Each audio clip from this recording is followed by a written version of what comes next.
कस्तुरबा गांधी बालिका विद्यालय इथं ॲडव्होकेट वकील गोरक्षनाथ चौधरी यांचा वाढदिवस अनोख्या पद्धतीने साजरा। 11 ऑक्टोबर रोजी जनजाती सुरक्षा मंच पश्चिम महाराष्ट्र संयोजक तथा ॲडव्होकेट वकील गोरक्षनाथ चौधरी यांचा वाढदिवसासमवेत त्यांच्या पत्नी वकील मयुरी चौधरी चिरंजीव यांच्या उपस्थितीत जनजाती कल्याण आश्रमचे पेठ तालुक्यातील कार्यकर्ते यांच्यातर्फे कस्तुरबा गांधी बालिका विद्यालय पेठ इथं आयोजित करण्यात आला।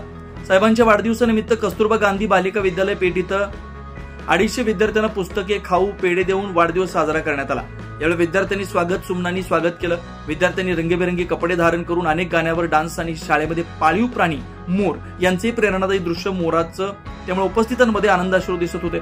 यावेळी उपस्थित सामाजिक कार्यकर्ते सोपानजी पवार, दर्शन दायमा, किरण तिवारी, रामदास वाघेरे, चंद्रशेखर काळे, सागर डोगमाणी, महालेसर, कैलास गारे, धर्मराज चौधरी, अशोक गवळी, चंदर भांगरे, रमेश गालट, देविदास गवळी, छगन चारोसकर, प्रमोद शार्दूल, नामदेव पवार, जयवंत राऊत, सीताराम कामडी, देविदास गवळी, तुळशीदास मोरे, सूत्रसंचालन विजय देशमुख यांनी केलं। 24 महाराष्ट्र न्यूज लाईव्ह प्रतिनिधी धर्मराज चौधरी पेठ।